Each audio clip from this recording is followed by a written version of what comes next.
Okay, we'll go ahead and get started. Good afternoon and welcome to Warren Central High School. And I just knocked the flowers down. Good start. But we are very excited for our 6th annual Warren Central Athletic Hall of Fame. My name is Todd Stewart. I am a former teacher, coach, athletic director, retired, but for some reason I'm still here. But this is like I said, this is our 6th year for the Hall of Fame. We're extremely excited about this class. It seems like every time we kind of start meeting in the fall, we think, well, maybe we're going to run out of people, but we never do because of the great tradition we have here at Warren Central. I'm not going to take up much of your time because we want to hear from the inductees. But before we do, we have a few people that want to make some opening remarks. The first person I'm going to introduce is a person that has meant a lot to Warren Central High School in his first year here. He is a mover and shaker, and he is doing things to make this even a better place, and I'm proud to work for him. Please give a round of applause for our principal, Mr. Mike Stevenson.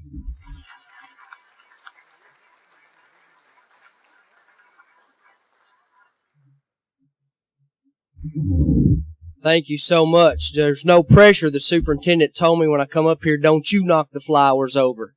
So I'll be cautious of that. I am Mike Stevenson, and on behalf of Warren Central High School, I do want to say welcome, and to many others, I want to say welcome back. We hope that you enjoy this time of celebration. It's a great time of fellowship, and we are simply honored to have all of our inductees and their guests here to be a part of that. I do want to take just a very quick minute to say to everyone here who has come before me in an administrative role, and all of the teachers that have been here and paved the way for so many years, coaches and athletes, and just everyone that's been a part of Warren Central, I want you to know that we are conscious of maintaining the tradition and the excellence. And for all of these folks, whether they have earned this recognition as an individual or as a team, we all know that there are many qualities that go into excellence. Persevering and determination and just old-fashioned work ethic. And I just want all of you to know, whether you are directly associated and still connected to Warren Central today or in any capacity, I just want you to know that we're conscious of that excellence, and we work hard every day to continue that and to build that, to make you proud, and to make our community proud of Warren Central High School. With that, we are going to hear from our superintendent. So if you would, please help me in welcoming Mr. Rob Clayton.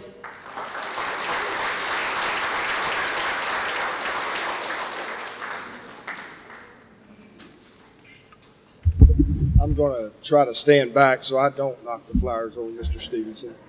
Good evening. It's truly an honor and a privilege to serve as superintendent at Warren County Schools. And each year, each spring, I look forward to the opportunity to not only recognize the folks that have come before us, but also get an opportunity to welcome back those of you that are here today. Warren Central stands for a long tradition of excellence, and it's truly exciting to see you guys come back. And I want to congratulate each of you for your both individual and team accomplishments. It's great to have you want to come back and be a part of Warren Central High School. As Mr. Stevenson has shared with you, we're committed to continuing to build upon the previous tradition and certainly that excellence as well. And I know that the past history is hard to kind of reach at times because there has been such tremendous excellence over time, but I'm confident that there are still brighter days ahead for Warren Central High School. On behalf of the Warren County Board of Education, I do want to express, our thanks and congratulations to each of you.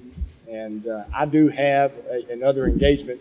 Unfortunately, we have another Hall of Fame ceremony occurring just across the county, and sometimes it's a challenge to be at all of those, but I know how important this is, not only to our school community, but to you as well and your families.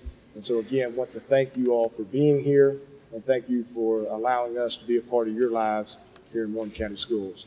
At this time, we're going to turn it back over to our new athletic director. Actually, he's not new. He's in his third year, I believe. But Mr. Chase Goff, please welcome him.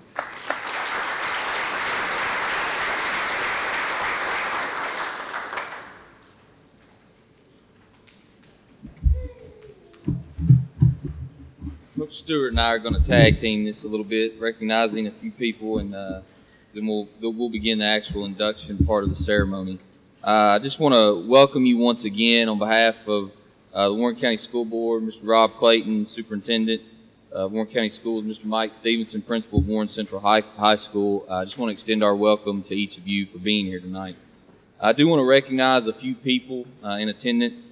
First, I'd like to recognize Warren County School Board members for their continued support in ensuring we have first-class facilities and all the resources that we need to be successful. I know that Mr. Young is here. If you would please stand and be recognized.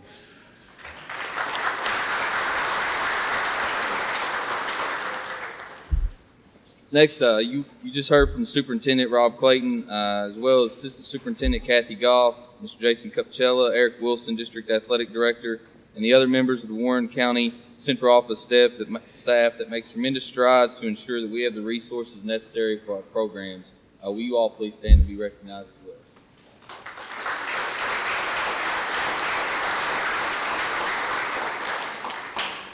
I'd also like to recognize the administrators at Warren Central, Mike Stevenson, Principal, Mr. Adam Hatcher, Assistant Principal, Mr. Joey Norman, Assistant Principal, Ms. Rita Daniels, Assistant Principal, Ms. Cheryl Bunton, Dean of Students, and Mr. Todd Stewart, Behavior Interventionist. Please give these people a round of applause as well.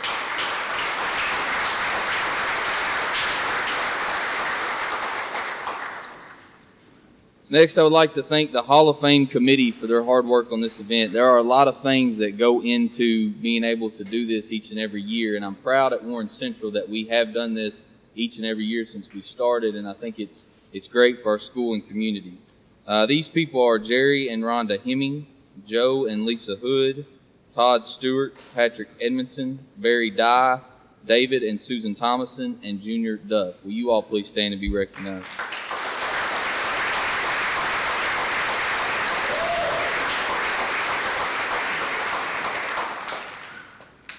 Two more groups. I know I'm grateful for this ceremony. The people here understand in some way the toll that coaching takes on a person's life and a family's life. And each year at this, I want to be able to recognize those Warren Central coaches that invest large amounts of time into ensuring that our student athletes have tremendous success. So if you're a Warren Central coach, will you please stand and be recognized?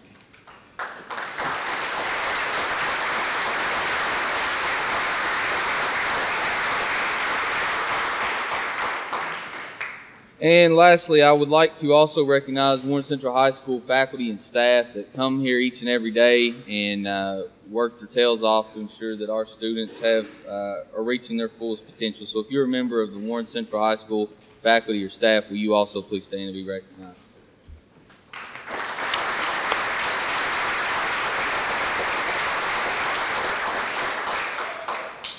As you can see from the outside, if you've been around here lately, it's a very exciting time to be a Warren Central Dragon. We will have first-class facilities that rival none in the state. I believe they're great. We're excited about this. We're sure it's just the beginning of some great things that will be occurring here at Warren Central. But this school has always been about people, and it will always be about people. And it's people like these that are on stage that makes Warren Central Athletics a premier program in the state of Kentucky. This Hall of Fame class, like the five before it, have helped set the cornerstone for a very bright future for Warren Central High School and our student athletes. I remember the first time I met Rick Alfonso. I was a scrawny freshman, and he decided to work me out on the baseball field. And like everyone that's ever met him, there is nobody like him. We've all heard the stories, and I'm sure we'll hear a few more tonight. But it is a tremendous honor for him to be in this Hall of Fame, and Warren Central baseball is better because of it. I enjoy this ceremony because the richness of tradition here. Tradition was started by people like David Beckner, who started the long line of multi-sport athletes that have been so successful at Warren Central High School, and I'm glad that we get to continue that tradition tonight. When you set a state record for 18 plus years, you're special. And Robin Gard did that. And going back through some of the stuff that Patrick put together and looking at the records that she held, it's quite amazing, and I'm glad that we get to remember her tonight as well. Boys basketball at Warren Central has seen the highest of highs. We've had the privilege of winning a state title and seen several of our student athletes inducted into this Hall of Fame. But Ben Matlock continues to hold school records, and he's rightly in the place tonight to be inducted into this Hall of Fame. One thing I do want to remember, though, is this Hall of Fame is largely about we also look at what happens after your time here at Warren Central. And even with the tragedy that Ben endured, he still impacts this school community and the state with his testimony, and forever grateful for him and the legacy he continues to have at Warren Central High School. So thank you, Ben. Finally, the Warren Central baseball team is the third team we have inducted. The 1983 girls basketball team and the 2004 boys basketball team set the standard at Warren Central in their respective sports. The 93 baseball team is no exception. As a former Dragon baseball player, this was the team we all looked to and aspired to be. I'm excited about this evening. It's always special to look back and remember the legacy of important people in our long line of tradition. It's an exciting time to be a Dragon, and our athletic teams will continue to get stronger. Our program's bigger than any one person. It was here long before I came, and it will continue to be here long after I leave because of people that's on the stage that makes it so great. So thank you each for your contributions, and I look forward to seeing your legacies on full display tonight.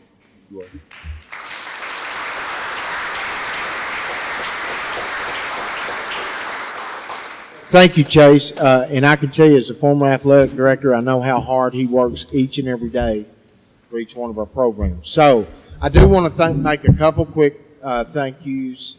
First of all, Susan and David Thomason, who are on our committee, but who worked so tirelessly to put this program together. They're up all night checking out or trying to get yearbooks, pictures, information, and I'm just so thankful. Give them a big hand for putting this program together. And also in the back, I'm not sure if Donna Jo Forsythe, she is my technology expert.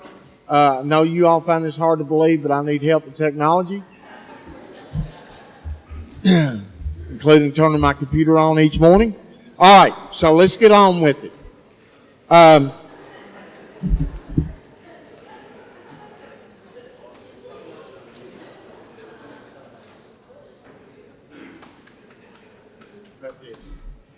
Okay. Our first, and we're going to go in alphabetical order, and then we're going to, the baseball team will be last. But I thought long and hard about this first inductee and whether I should tell any stories. But there are children in here,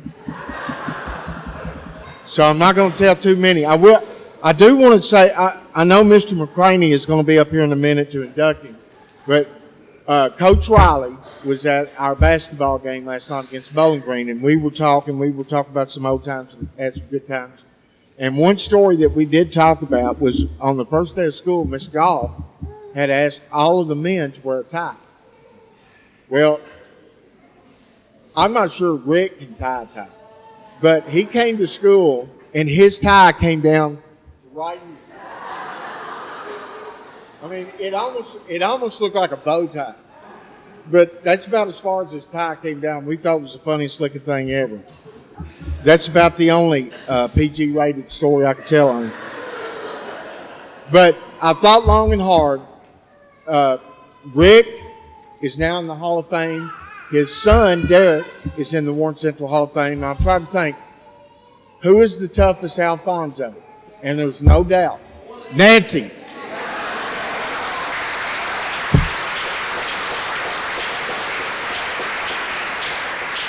So, without any further ado, let me introduce former principal and overall champion of Warren Central High School, Mr. Larry McCraney.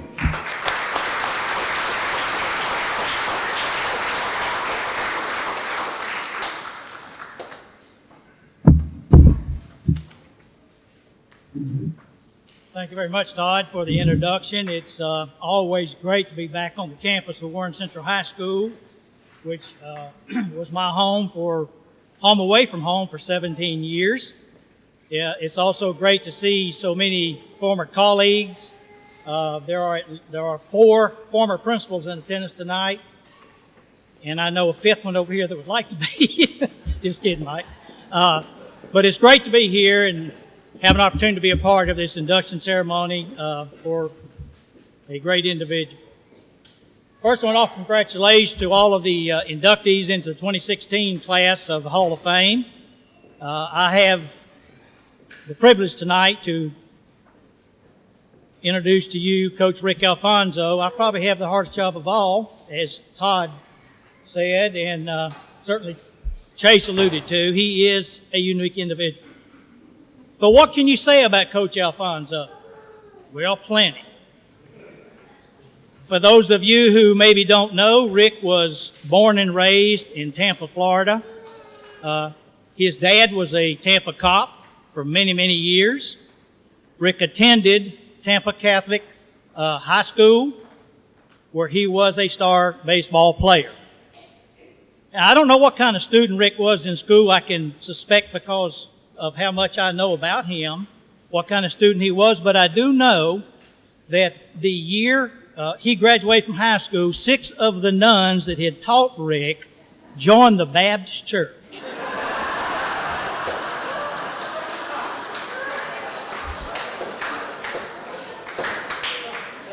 But Rick was an outstanding baseball player in the Tampa Bay area. He received lots of awards and recognition for that, and he was truly a star in his high school days in this game. Rick also is a member of the Tampa Catholic High School Athletic Hall of Fame. Rick's family has always been a big part of his coaching career. They've already alluded to his beautiful wife, Nancy, and I've always told Nancy she has a special seat in heaven because she's already been to the other place living with Rick Alfonso.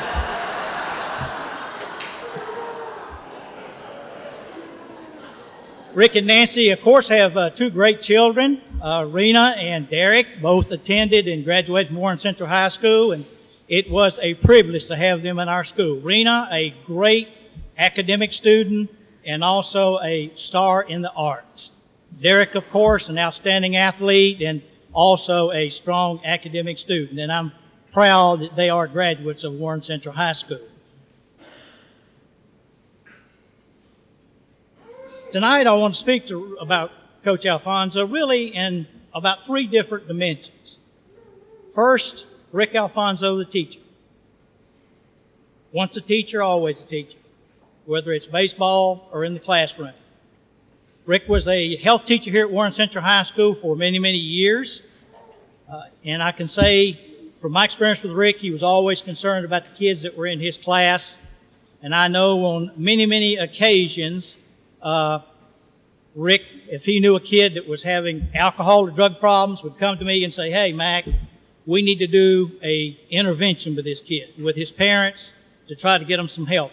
And we did many of those, and most people don't even know we did those.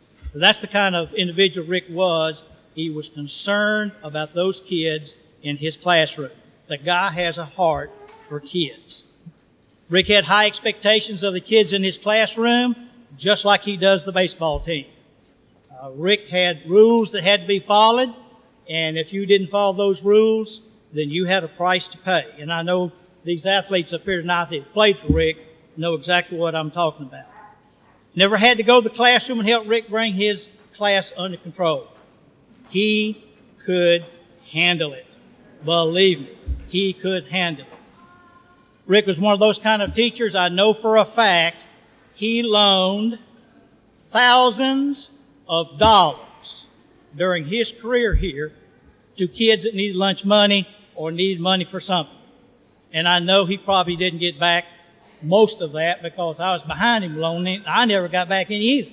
So I'm sure Rick didn't, but that's not why he did it, expecting necessarily to get it back. He did it because of how he feels about kids.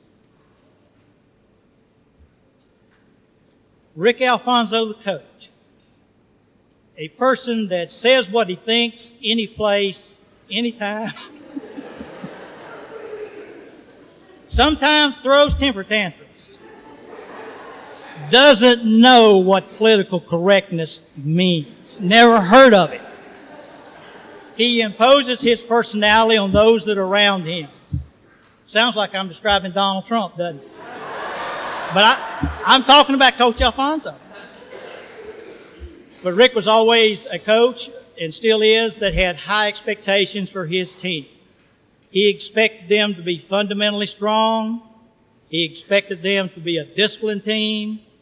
And it didn't matter who you were, the rules applied to you. And I think that's one of the strengths of Rick's coaching career and why he has been so successful, not just in winning games, although he has, but in building young men. You can argue with his methods, but you can't argue with his results. And I think that's a big thing when we're talking about Rick Alfonso. He was a winner on all of his records, and I think this 93 team up here tonight speaks to that. Finally, Rick Alfonso, the person. If you only look at his win-loss record, if you're sidetracked by his overly competitive nature, and he does have that, that is Alfonso, you'll miss the real important part about Rick as a person. Rick is a man that has a huge heart for kids. There were times when a lot of people probably didn't realize that. And again, if you only look at a loud voice, how he would discipline kids, baseball players, and so forth, fits he'd throw, you miss the point about who he really is. And one of the examples that I would give to demonstrate that, beside you loan kids money and we did drug interventions on kids and so forth. One night we were playing a soccer game at Greenwood High School. Rick used to be the soccer coach. Many of you probably don't know that. We were playing a game, and I, of course, was on the sideline with the kids, as I usually was at a lot of athletic events. And the assistant coach had already been ejected from the game. Rick's assistant coach had already been ejected and told to leave the premises, and he did. And one of our players was seriously injured. It was a head injury, and it required calling an ambulance. And, of course, we'd called the ambulance. The game was stopped, called the ambulance, took care of all that. Rick comes over to me and says, "You take care of the kids. I'm riding in that ambulance with my player." And he did. That's all he said to him. "You take care of the kids. Or come with the rest of the soccer team. You take care of the kids. I'm going with this one in the ambulance." So they left. Referee comes over to me and says, "Are you a coach?" "Coach?" I said, "No, sir. The only thing I know about soccer is the color of the ball." And he said, "Well, either," I said, "Are you a school official?" I said, "Yes, I am. I'm assistant principal." He said, "Well, I tell you what, if you are not going to stay on the sideline with these kids because the coach is gone, they're going to have to forfeit the game." And of course, our kids had a fit when he said that. I said, "Play the game." We finally tied the game, and in the end, lost by 1 goal. But I tell you that because this man had to go with the kid that was hurt. That is vintage Alfonso. So that one night, Rick, started my coaching career and ended it. All in the same night. That's my total experience as a high school coach. And the last example I'll give you of Rick and his heart for kids is a baseball story. One spring, Rick was having tryouts as he does, and at the end of the spring, he has to cut some kids because he has too many. Tough thing for coach to do, but it has to be done. So Rick tells the kids, the ones that are cut from the team, they don't have a place for you. And this one particular kid just went crazy when Rick said that. Started crying and screaming and yelling and cussing and carrying on. And he says, "Coach, you're the biggest SOB I have ever met." And of course, Alfonso, you guys know the stance, just staring at him. Never took his eyes off him, just kind of giving that little head, little yes nod, stared at this kid. Kid cussing him, carrying on. This kid says, "All I ever wanted to do was to play for you and for Warren Central." What does Alfonso do? He says to the kid, "Son, if you can stand there and talk to me like that, I'm going to put you on the team." And he did. He made that kid's high school career by putting him on that baseball team. As far as I know, it's the only time he has done that in all of the years he's ever coached. But that demonstrates what I'm saying about he does have a heart for kids. Now it's time for you to hear from the coach, and I'm pleased to introduce to you the newest inductee into the Warren Central Athletic Hall of Fame, Coach Rick Alfonso.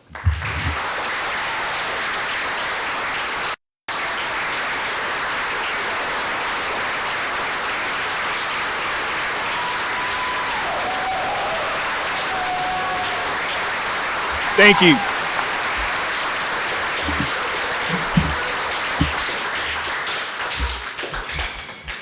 I don't know if I can do this now. I was fine till some of these stories Mr. McCraney told. I guess that's the best of anybody's ever talked about me. He did an unbelievable job. He's an unbelievable friend, and let me tell you this, all the years that I was here, did he ever care about kids? Because I can't tell you how many times he went to the hospital and saw kids that were sick and did other things that a lot of people don't know about. He's a great friend. For a while there, I wasn't sure how much of a friend he was, because one day I threw some papers at him and walked out of the school and went home because I was so upset in one of my many temper tantrums. But I cannot top what Mr. McCraney just said. There's no way. Thank you, Mr. McCraney. Love you to death. I'm going to try to be short because I could tell a million stories, and we'll be here till midnight. I want to thank everybody for attending. I got a lot of people here that are really, really close to me, my wife, my son, and my nephew, and a lot of people that I give lessons to, and a lot of kids who I give lessons to. And I really appreciate them being here. I don't think y'all realize how hard it is to put something like this on last night and today. So I cannot thank the committee members for all the work that it takes to do this. I can't even imagine. This has got to be a 6-month to 9-month process. Last night was awesome for all of us, and to go through all the trouble to do this for us today is just incredible to me. But I want to thank everybody for everything they've done for us. I want to congratulate all the other inductees, including my 93 team, who I will talk about when I introduce later. A lot of people I got to thank, folks, so I'm going to try to fly through this, and I'm going to miss some people. Coach Lloyd, love him to death. He was the coach when I first got here. We had some great times together. Was with me for 3 years. Did a great job. I think he's got the most wins, 500 or 600 in basketball and in baseball. And he's a great friend of mine. And I just really enjoyed coaching with him. And we had some really fun times. Coach Gildy, who's not here, who was the head coach. My next 3 years, I could tell you some stories about those teams too, but it'll take you forever. In fact, me and Coach Lloyd were thinking about me telling a few stories tonight, but I just don't think we have time, so I may tell one or two others. I would not be here tonight if it wasn't for one person, and that person is Barry Dye, and I would like him to stand up. Where is he?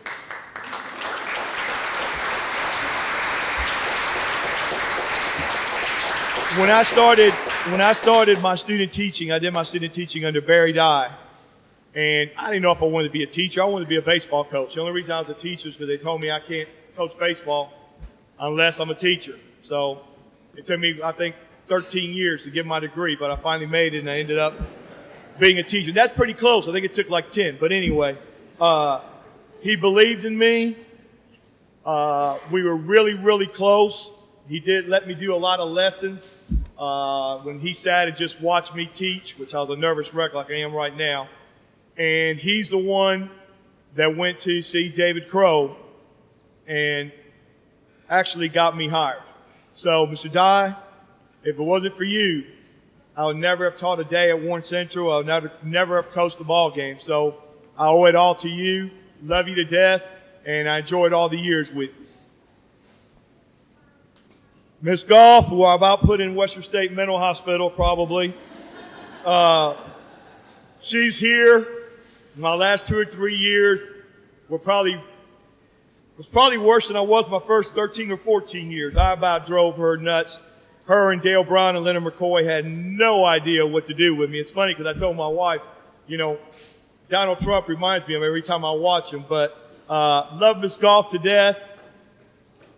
All of them stood by me, folks. I don't know why in the world I didn't get fired 3 or 4 times. I really, really don't. Leonard McCoy. Let's see. I had 3 superintendents. I went to anger management 4 times. I got suspended. Got suspended 3 times. The last time I got suspended, Mr. McCoy came over here at 7:30 in the morning, and he came to see me and he said, Coach, just came to see how I was going. I said, Mr. McCoy, she's getting better. I think I'm really helping her. And he said, who?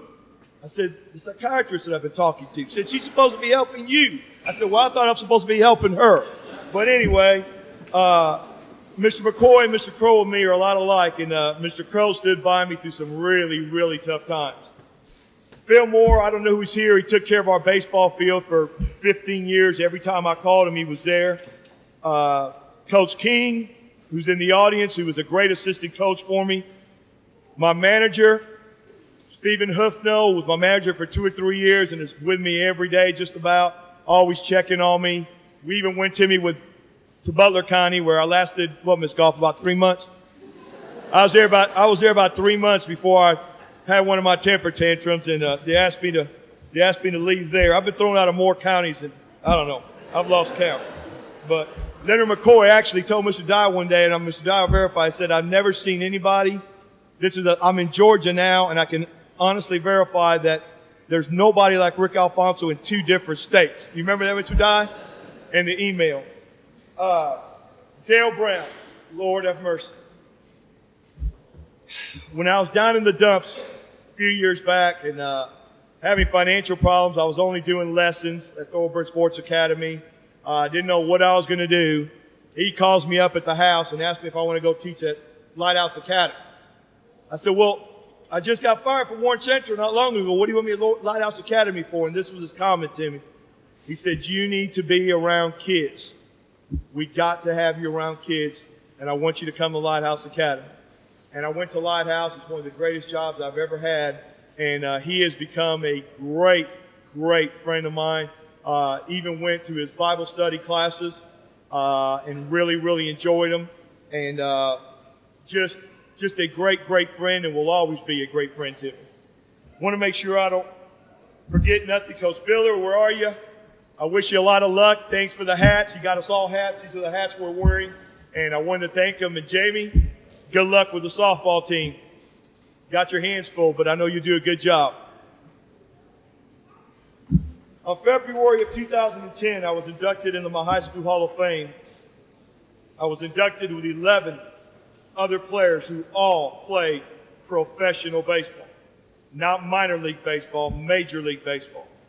I'm the only player in the state of Florida to this day to ever start and win 3 state championships in the state of Florida. Nobody has ever done it. That was a really, really, really special night for me. But tonight is a much, much greater honor than that night, because tonight says a lot about my relationship with my players. And my players went through hell. And I think they will verify that. Great kids. Absolute great kids. Every year I was here. How they put up with me, I'll never know. Never in 40 years of coaching have I had a single kid quit. Not one. And I tried to get him to quit. I don't know how many times. I even ran with him and yelled at him and said, quit, quit, quit. Forget it. I couldn't get him to quit. I don't know what that means. But I think Mr. McCraney said it best. Anybody that knows me knows that I love my students and I love my players. And I'm very, very, very close to not only these guys, but all my former players. And I love every one of them to death, and I still stay in touch with a lot of them that I never thought would stay in touch with me. Because I learned a long time ago that kids want discipline. Philip McKinney is here, Warren Central's. Warren East softball coach was one of my former players.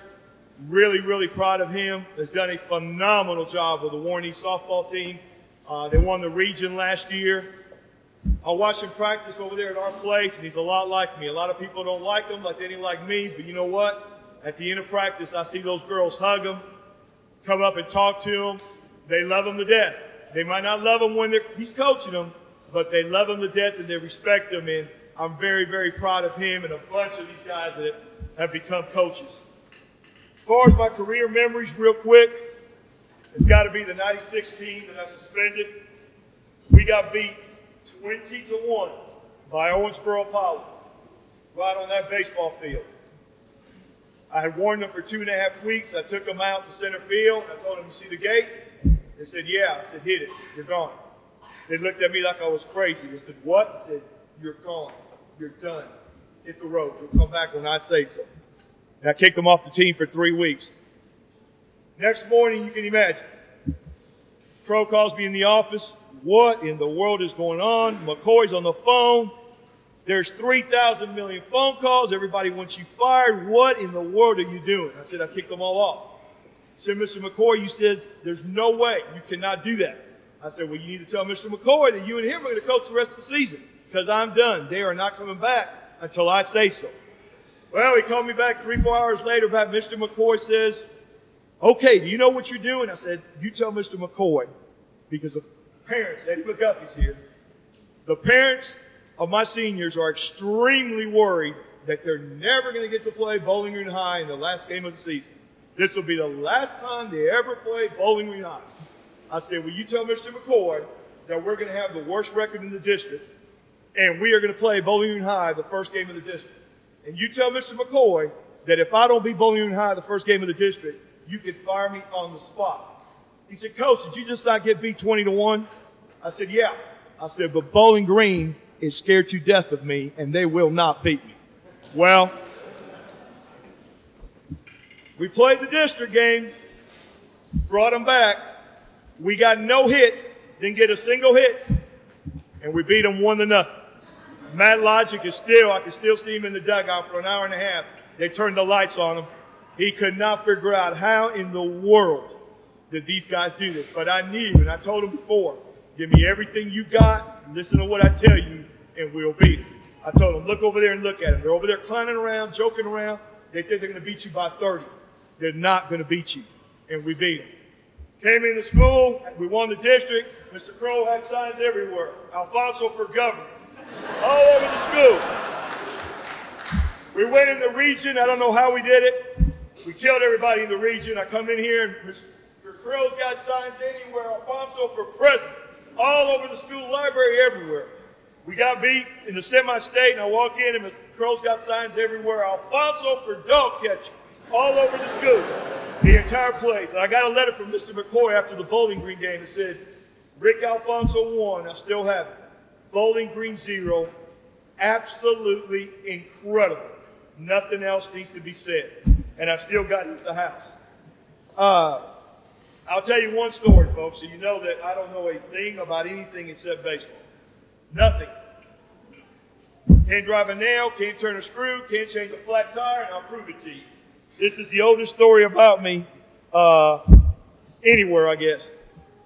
I had to go pick up my daughter, Rena, in Nashville. And I was going down to the Minute Mart, and my oil light came on.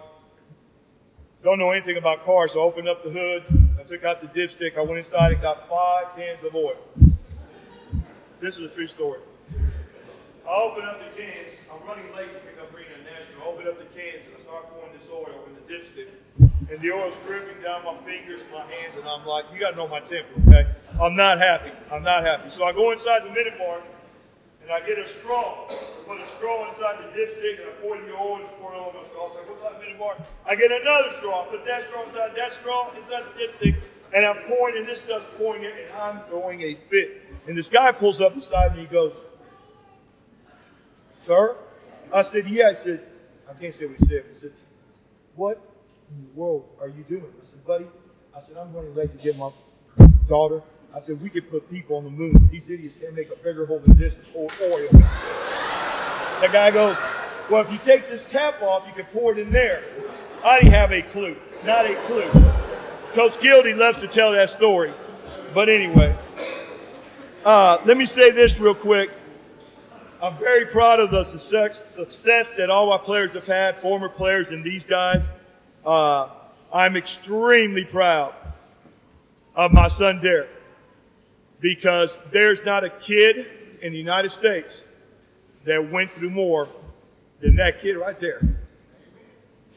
And I've got a lot of regrets for a lot of the things, and I've apologized to him a million times, and how he became the person he is and the player he is and the player he was, I'll never know. Twice on the field, I ran up so hard that they called an ambulance to pick him up. God's honest truth. Okay? Scared me to death. I put him through stuff that nobody has ever been through. And watched his career at Louisville, the Gatorade Player of the Year in the state of Kentucky. Watched him play at Louisville, drove every day to Louisville to watch him play. Played in the College World Series on TV, and then went and played pro ball for 3 years. And now he runs our business at the Diamond, and we give lessons to a bunch of the people's kids who are here. So, Derek, I love you to death, son, and I'm sorry for some of the stuff I did to you. I wish I'd have wanted to done it now. Okay? Love you. My wife, nobody could have stayed with me, folks. Nobody could have stayed with me. I don't know how she's still here. Trust me, you don't know. You have no idea how bad I was. But anyway, I'll have a lot more to say when I introduce the team. Again, love you all, and it means a whole lot for you all to be here. And I want to thank Coach Stewart, Ms. Hood, Coach Hood, the committee members, everybody, because I never in a million years thought I would be inducted in the Hall of Fame.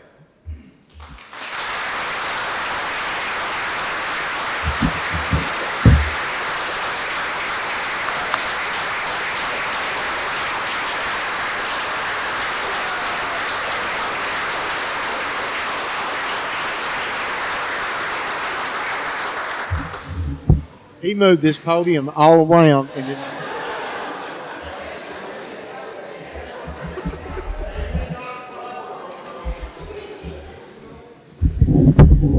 I want to know what your soccer record was.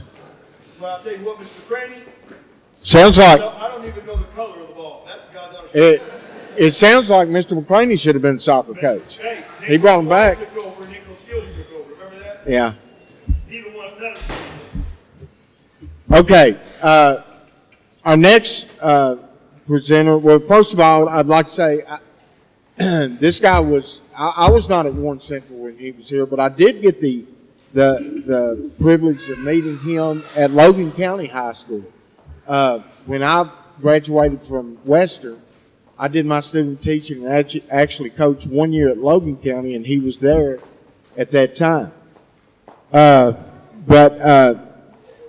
This is a guy that kind of really led the way, I think, for Warren Central athletes, as far as a multi-sport athlete and somebody that was not just pretty good at a lot of different sports, but really good.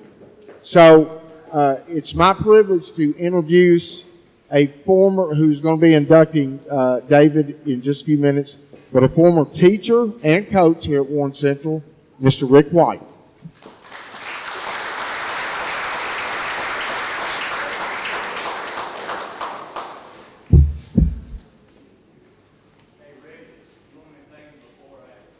Maybe after. Let's see what kind of a job I do. I cannot begin to say how much of an honor it is to be here. I've spent 9 years as a teacher, coach at Warren Central. Have a lot of wonderful memories. Venus Lloyd is, I guess he's still here. I haven't heard him. Yeah. Is Venus still here? Oh, okay. I hadn't heard him laugh. I'm used to Venus's laugh all the time because we used to coach girls basketball for 8 of those years. But I want to say how proud it is and an honor it is to be here and to congratulate all of these inductees because being a part of the 83 basketball team that we shared, it's an honor to be in this group. I have known David Beckner for 41 years. Maybe longer. I can't keep up with it anymore. I've had the privilege of umpiring baseball with Rick Alfonso.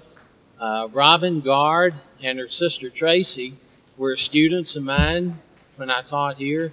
Ben played basketball when I taught here. And then I got to watch David when he coached here, and we got to be very good friends, play golf together. But let me tell you a little bit about his career. When I think of multi-sport athletes, as a coach, I worked so hard to get the guys that played football for me to play every sport they could and not just concentrate on one. And David is the epitome of a multi-sport athlete. David played basketball, and these are some of his accomplishments. He won 3 varsity letters. He was 2 years All-District in 1970 and 1971. District starter at point guard in 69, 70, and 71. Had multiple 30-point games. His highest was 39. He had a 20-point average his junior and senior years, and he's a career scoring leader when he graduated with 820 points. I think Ben was the first one to top that. Then he played football. I don't think he played football until his junior and senior years. And they asked him to come out and play, and he won 2 varsity letters. He was all-conference quarterback both years. He held every quarterback record for those 2 years that was recognized at Central. He played baseball. He won 3 varsity letters. He played shortstop. He was all-district his junior and senior years. Now, I want to tell you a little bit about baseball. This was not as a player, but this was as a coach. I had the privilege of keeping the scorebook for Venus and David during baseball. And I remember one year we had a home game up here on the field. And one of the umpires made an awful call. Just an awful call at second base. The kid stole second, and he was coming up when the guy tagged him, and the umpire looked around and stuttered and called him out. Well, the thing that happened, David took off sprinting from his coaching box out there, and Venus, of course, he couldn't get there that fast. But David got into an argument with the umpire, and eventually both Venus and David got back to the dugout, and I'm sitting at the far end.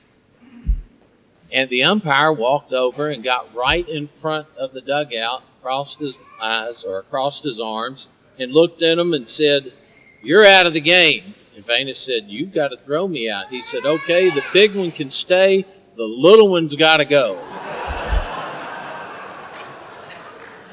And I'm at the far end with my scores book, just laughing as hard as I can. That's just one of the great times that I had here. As a senior, his senior year, he was voted Mr. Senior and Most Athletic. After graduation, he played basketball at Western for 3 years. That's where I first got to see David. Remarkable athlete. I have never seen anybody put so much effort in every single sport he played. He'd call me up and say, "We're going to play golf. You going to come down and play?" I said, "Yeah." He said, "Put your game face on." A friendly game of golf, put your game face on. That was his favorite expression. Because David gave it not 100%, but 110% at everything he ever did. When he was at the boys' club, he won 3 straight championships during his junior high and high school days in table tennis. When he got to Logan County, all of his students down at Logan County would challenge him to a table tennis match, and they never won. He would beat every one of them. He would do the same thing, though, at the free throw line. They would come up in basketball and want to work on their free throws, and they would challenge him to a free throw contest, and he would beat them every single time. After graduation, well, I think he started becoming interested in golf when he was about 21, and he went out and just got a bunch of golf balls and just pounded them and pounded them and pounded them. And to this day, if you go over to Crosswinds when the weather's halfway nice, he'll be on the other side of the fence from his house, hitting golf balls up the edge of the fence, practicing. He works extremely hard. He has won 10 individual golf tournaments. He's just an outstanding athlete in everything he's done. I witnessed 2 holes in one. He witnessed my only one, although when I got mine, it was so dark, we couldn't see it. We just found the ball in the hole when we got up there. He even tried out for the Cincinnati Reds. He made the cut from 90 down to 25, which is a pretty good accomplishment. David taught here, taught driver's ed, health, and PE. And you cannot teach kids like Rick. You cannot teach kids without loving kids, without working to make them the best that they can ever be. And David was that kind of teacher, that kind of coach, that kind of friend. I go to church with him. I play golf with him on every day that ends in a Y. He's got 3 outstanding young children. No, they're not too young now. He's got a grandchild or 2 grandchildren. And I'm proud to have him as a friend.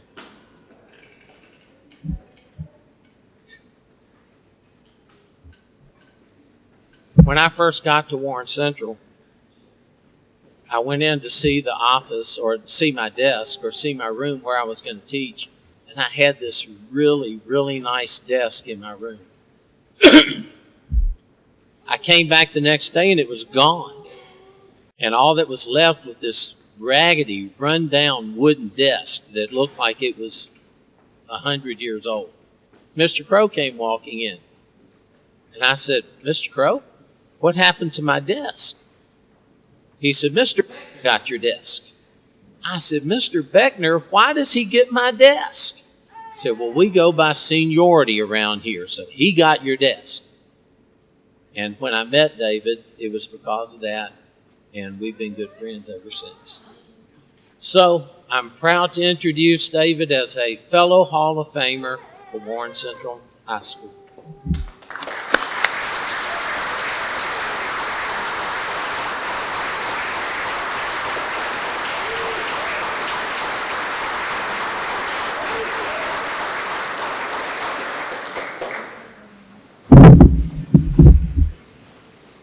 Well, I don't think I'm going to be able to make it. You'll have to give me a minute. I guess what I can do before I get started is Jeff Reynolds still here? Is Jeff Reynolds still here? Jeff, come on down, please.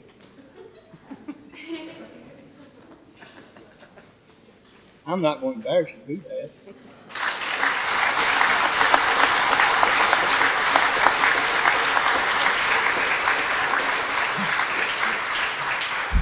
Well, I want to tell you, I've been recently in a lot of places I didn't deserve to be, and tonight's no exception. David, thank you for your heart for this school. And I want to tell you, as I've sat here and listened to Coach Alfonso, who I had for at least one health class that I will never forget, ever. Ever. Quite frankly, I'm thinking about the sermon that I'm going to preach tomorrow. And I'm thinking about talking about servanthood and what it means to invest and what it means to use your life to make other lives better. And sitting back behind so many people who have for so many years so faithfully invested in my life, I'm overwhelmed. It's hard to think about how you pack so many examples and so many illustrations of people who've made such a difference in my life into a sermon tomorrow. And so I'm figuring out how to do that now. But I want to say thank you. I want to say thank you because it's people like you who have invested your life in coaching and in teaching and in spending time and in writing cards and in saying prayers whether they're allowed to be in school or not for students like me. Thought about RCs I've had in Mr. McCraney's office. Opportunities given by Mr. Dye. And all the many people that are in this room. But I want to tell you about David Beckner. I just got to meet him about a month ago. And I want to tell you he's already proved to be one of the most encouraging people I've ever met in my life. And he's got a few sayings. If you know David, he has some sayings. And he's got some cliches that he'll throw at you. And he wants to leave you with a smile. That's just an example of how he's willing to continually invest in other lives. And so, David, God bless you, brother, and thank you so much.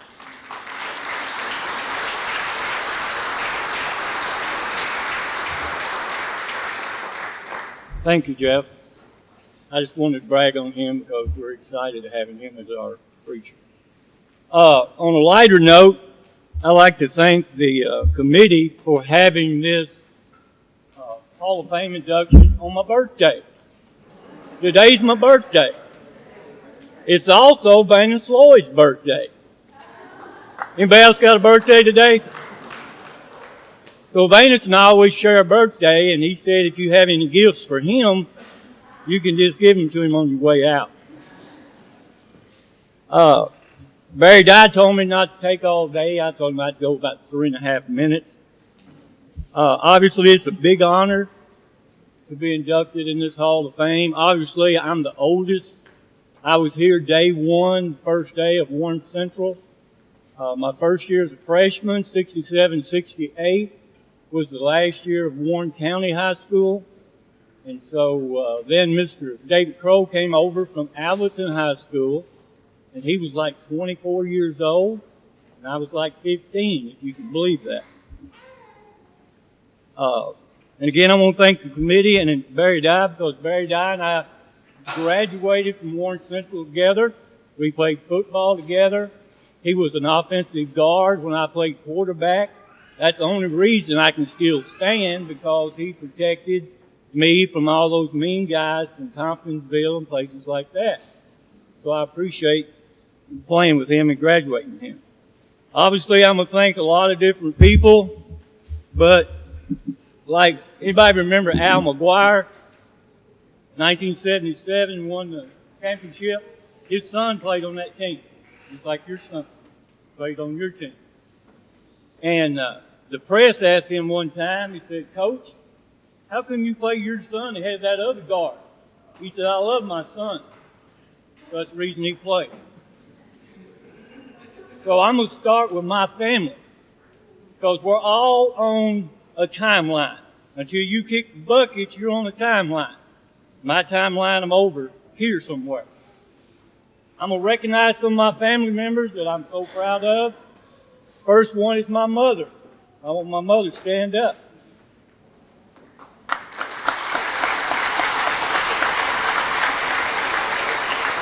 Obviously, being a health teacher, biologically, I wouldn't be here if it wasn't for her. She's halfway responsible. Mom, I'm proud of her. My older brother's here, Steve Beckner. Steve, would you stand up?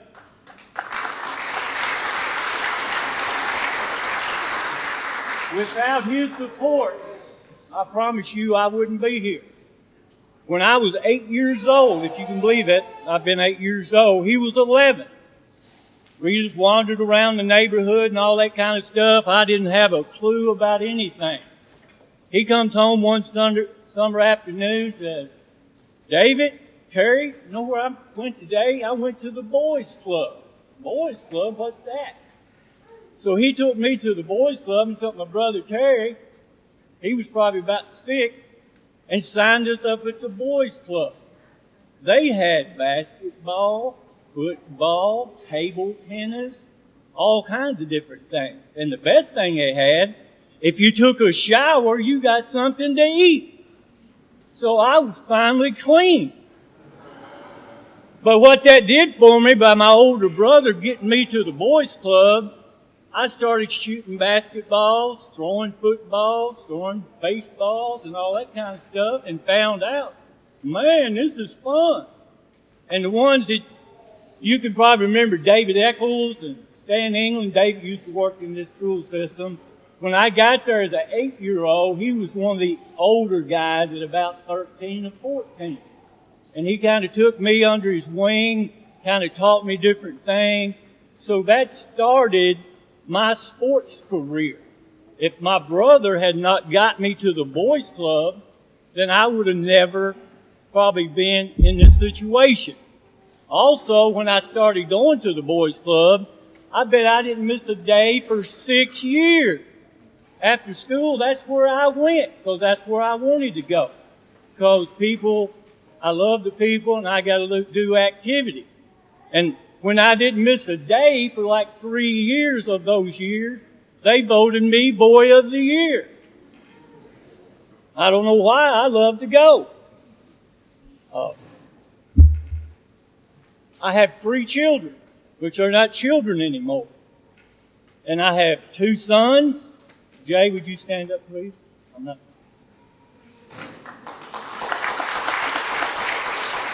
Kyle. Aren't they 2 handsome young men? They have been a joy to me. I'm so proud of them.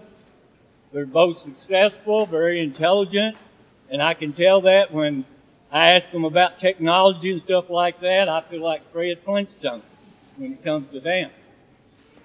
Also, I have a daughter, and she has 2 precious grandchildren. Also, her husband Lucas is here, and he's an ordained minister. They told me I needed a Baptist minister in my area. So Meredith, where's Meredith and Lucas?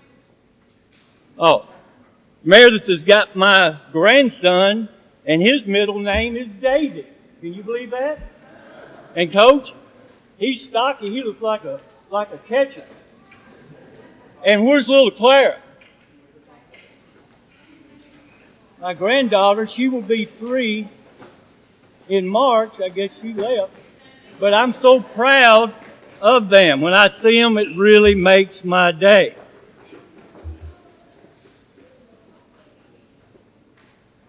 Now, when I was a student at Warren Central back in the day, all of y'all know David Crow. Obviously, he's not with us any longer. He and I became friends. He was my algebra teacher when I was 15. We had a great time. If you knew David Crow like Barry Dye knows David Crow, I had him in the algebra class, and we'd get to talking about Western basketball when they had Jim McDaniels and all of them. And we didn't learn a lot of algebra. But what he would do a lot of times, he was kind of like Coach here. He'd be sitting up there at his desk and have a big old piece of chalk. He'd stick it in his mouth and break it off and throw it out the window. We didn't have air conditioning at that time. He'd also throw erasers at people and stuff like that. But he became a real good friend, and he ended up hiring me my first year teaching and coaching when I got out of Western. Also, another gentleman that was one of my football coaches, Marvin Burgess. He's also not with us, but Barry Dye and I will tell you that he had the loudest voice of any one man I've ever heard, probably louder than you, if you ever knew Marvin. And he really helped me. Jim Morton was the head football coach, and what made me happy with him, when I played quarterback, he let me call my own plays. Now, how often is that done now? They got the headsets and all that kind of stuff. So that made me really feel good about him. Also, my baseball coach was Dickie Robertson. Also, my basketball coach was Lowell Hammers. My older brother had him out at Bristow High School when it was still a high school. And he came over here to Warren Central the first year that it became Warren Central. Did Jim Richards leave? Is Jim here? There he is, way back in the back. All of y'all should know that don't know Jim Richards need to see him. He's back there in the red sweater. I call him Mr. Western Kentucky. I Googled Southern Gentleman, and his face kept popping up. My wife said, "Isn't that Coach?" I said, "Yeah, it's Coach." I've never met a person more of a gentleman than Jim Richards. And he gave me probably my ultimate highlight in my sports career. I grew up in Bowling Green, and I remember going to Western Kentucky basketball games, and I never saw them lose. Back during Clem Haskins and all that bunch. And I came up and tried out after I graduated from Warren Central. People said, "Where are you going to play basketball?" and they had just gone to the Final Four. And I said, I'm going to play at Western. And you could hear the laughs and all that kind of stuff. But Coach Richards gave me an opportunity. And now I'm part of the Western family. I was not the greatest player, but I tell you one thing, the guys I guarded in practice, they didn't want me to guard them. But I told Coach, I may not get to play a lot, but the guys I guard in practice, when they get in a game, it's going to be easy. And the highlight of my Western career, we went through all the preseason practice and all that kind of stuff, and it came time for game day. They gave us our Western Kentucky basketball uniform. In that locker room, obviously, they have a lot of mirrors. I put that uniform on. I walked over to the mirror and saw myself in that uniform. You know how I was when I first got up here? Couldn't hardly breathe. That's the highlight of my career. Also, Venus Lloyd, when I first started teaching here, he and I co-taught driver's ed. One of the best 4 years of my life. I was his assistant baseball coach. There's not a finer baseball coach and a person that has fun and cares about his athlete more than Venus Lloyd. And again, I want to thank Rick White. I know I'm going to have to pay him a good amount of money for saying those good things, but that's where it goes. I told him I'd pay him in installments, but he is a true friend, and he's always there when I need him. And I guess I've about gone over my limit, but like I told my players when I coached them, I said, only thing I ask you, just like Coach Alfonso, is give an effort. It doesn't take talent to give an effort. And if you try, when you go out, no matter, like Rick said, if you're going to dig a ditch, let's dig a ditch. If you're going to play sports or whatever it is, or you're going to help people like they did, you do it because you want to. And don't demand anything in return. Don't stand on the street corner praying just to pray and let people think you're that type of person. You do it because you want to do it and you want to make a difference. And hopefully, I've made a difference. Thank you.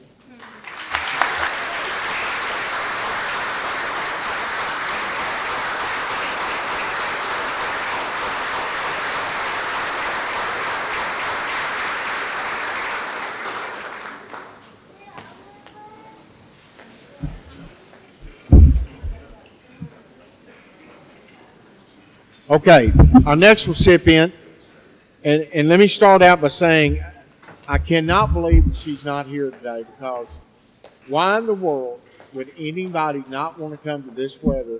Why would they not want to leave the beaches of Honolulu, Hawaii? Can't believe it.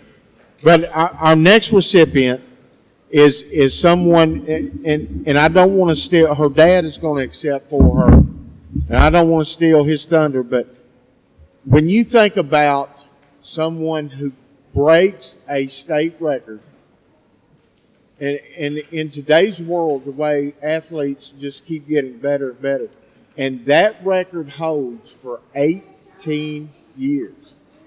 Think about what type of athlete this young lady was.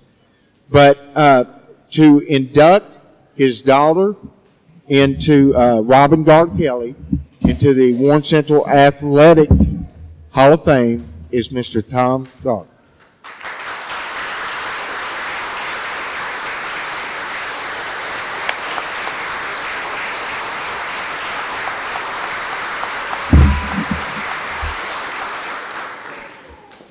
Thank you.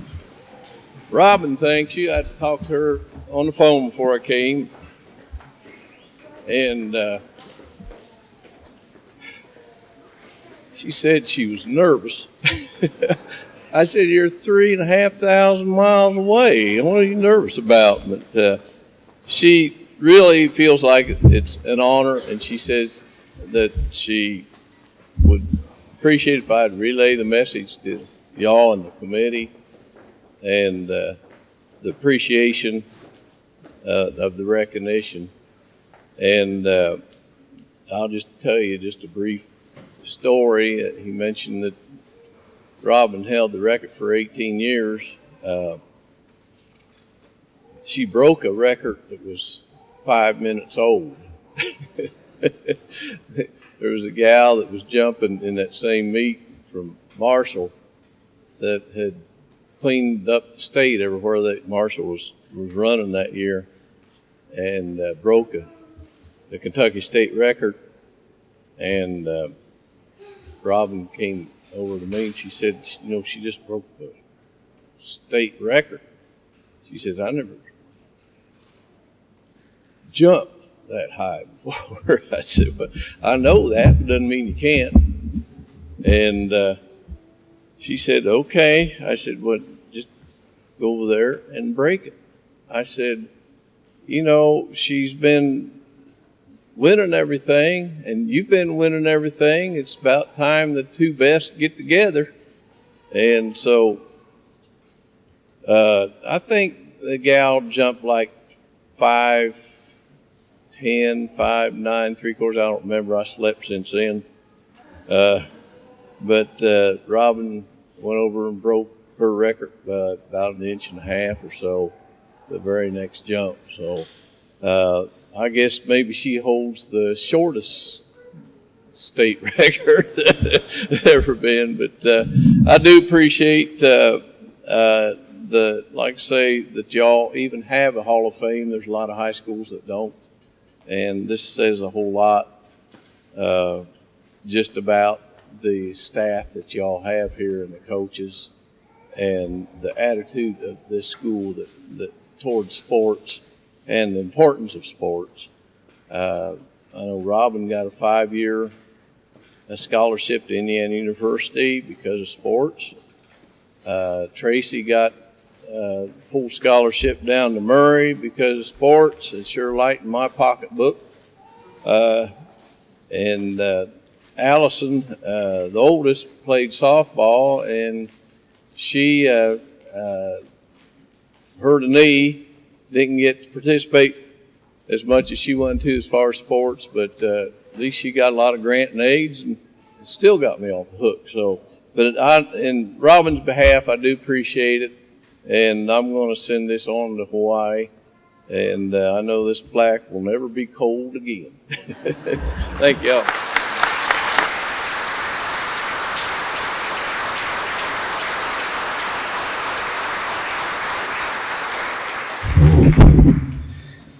Thank you, Mr. Gard. Next, again, this our next inductee. He was here. I think he graduated in '82, so that was before. But I did have the honor and privilege of coaching his daughter. To induct our Ben Matlock into the Athletic Hall of Fame, please welcome Mr. Freddie Blumau.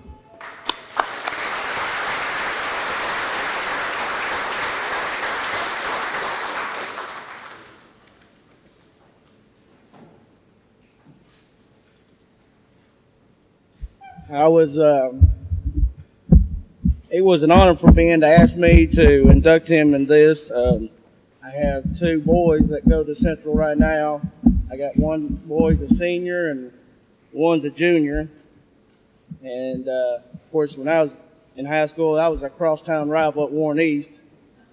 And, well, that never fared well for us, but I don't think we accumulated that many wins, especially against Central. But I have been a Dragon supporter for, I guess, now about 8 years. Like I said, I got 2 boys, played football, is playing football for Central. I used to announce for the Moss football games for, I think they even called me in after my 3 years there to do another 2 years, but it was a privilege. But like I said, even though I was a Central, Warren East graduate by heart, I am a Dragon, I think I am. But I look across here, and I've heard a lot of stories about Alfonso through Coach King, don't know if he's still here or not, but those are some wild stories.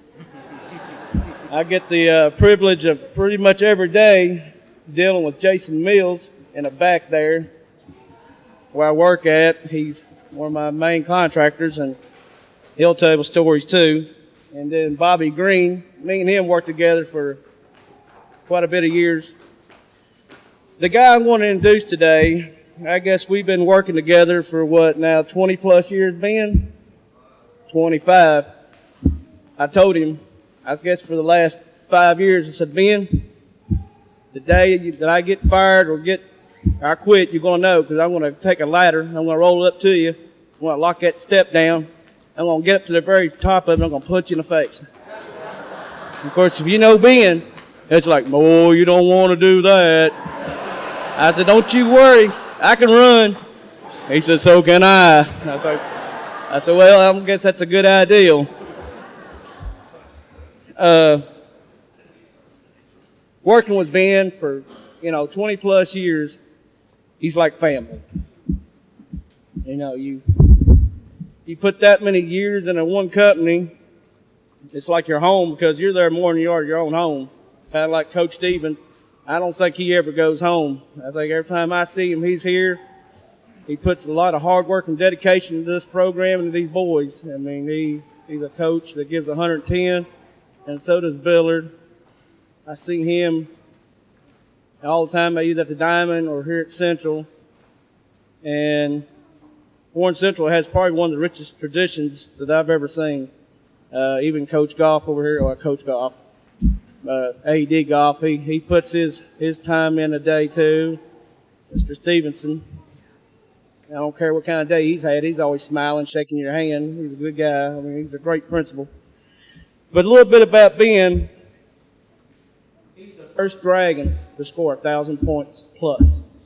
I mean, that's a great accomplishment right there. 1,000 points, over 1,000 points in his 4-year career here at Warren Central. Of course, all they had to do was throw him the ball. I mean, ain't like nobody going to block it or nothing.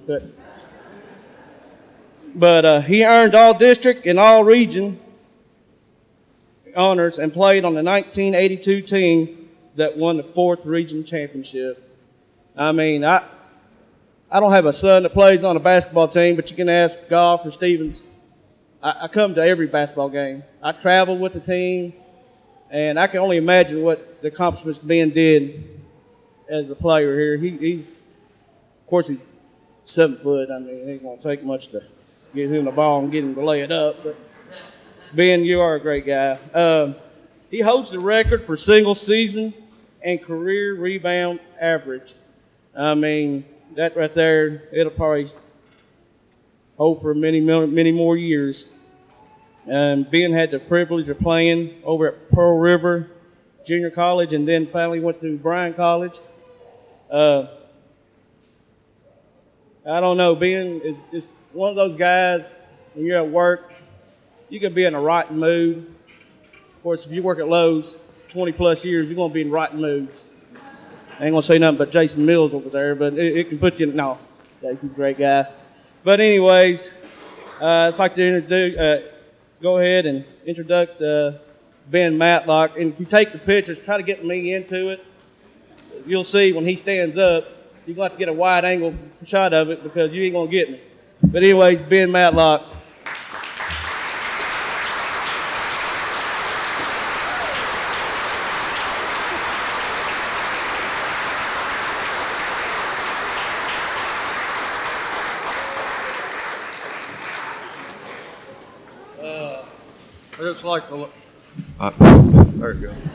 I just like to thank Freddie over there. I want to thank all the commission and everybody that, Freddie especially, that got me in the Hall of Fame. I want to thank my wife. I want to thank Coach Beckner. He was one of my coaches at the time. And we was one of the first teams that go to the state. It was being, 25 years before we went. And one of us that's in here already was Craig Eversole. I think he was inducted, probably the first. I want to thank my wife and Coach White, Coach Lloyd, and I just want to thank everybody. I want to thank Freddie the most. And at the time when I played, Coach Beckner was always on me. And I think at the time I set the record when I was a sophomore. It was 28 rebounds in one game. And I did break his record for scoring 1,000 points. And it's got broken. I don't know who owns it. Oh, okay, a girl owns it.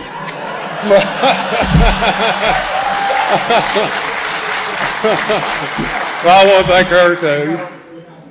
She got over 3,000. I want to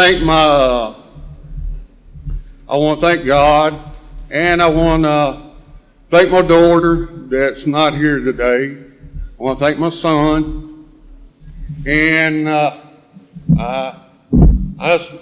just honored to be in the Hall of Fame. Thank you.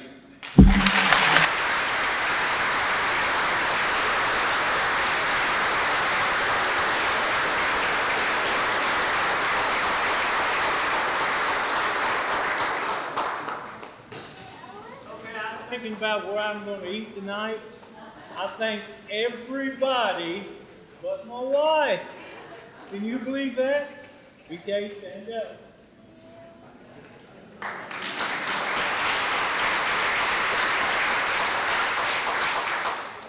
I really love my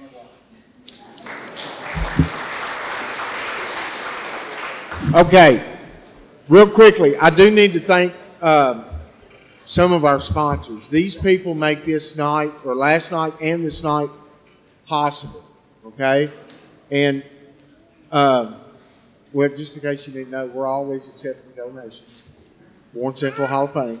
But Van Meter Insurance, War Productions, Western Kentucky Orthopedic and Neurosurgical Associates, the Warren Central Alumni Association, and Duke Sporting Goods. Please give them a round of applause.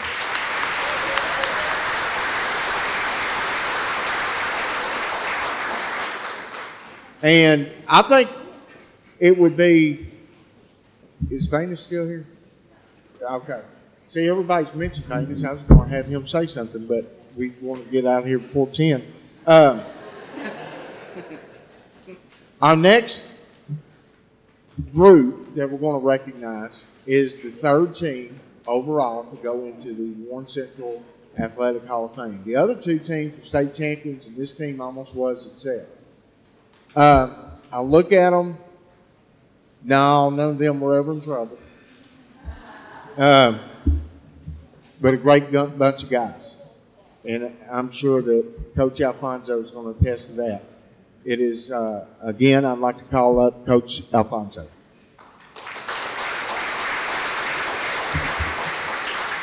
Thank you. I know we've been here a long time, so I'm going to try to make this as quick as I can. First of all, let me introduce the guys that are not here today. That a lot of them were out of state, and a lot of them couldn't be here, but they were on our ball club, and they were a big part of our ball club. Chris Hydebrink, Jeremy Williams, Jody Riley, and Ben Riley. One started at third base, one started at shortstop. Unbelievable baseball players. Brandon Bush, who is not here.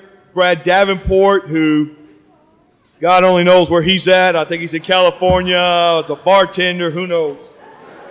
And Joe Wheeler, who is not here. And while I'm talking about Joe, I want to thank his daddy. Year after year after year after year, he wrote us a big check for the baseball team. And every year I was here, and it really, really, really helped us. So, Joe, I've never forgotten that. Thank you very much for doing that for us. It was a big help. All right, the guys that are here, if you'll stand up. Timmy Currents, Mike Carr, Jay Shockley, Bobby Green, Travis Hudnall, Sean Isabel, Jeff Steinmeier, Stephen McGuffey, Brian Davis, Jason Mills, Jameson Smith.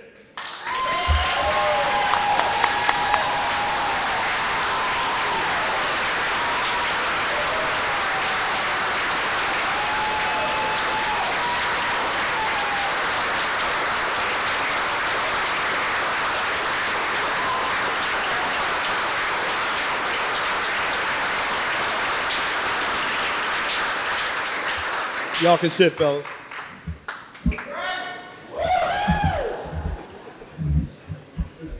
What I can tell you, folks, is that this team played like I played, and they took on my personality, and they were unbelievable. They weren't the greatest players in the world. We had some talent, but when the game started, it was over. They had the best record in Warren Central history in baseball. They're the only team in history to go to the Final Four, and we destroyed the Purples 4 straight times.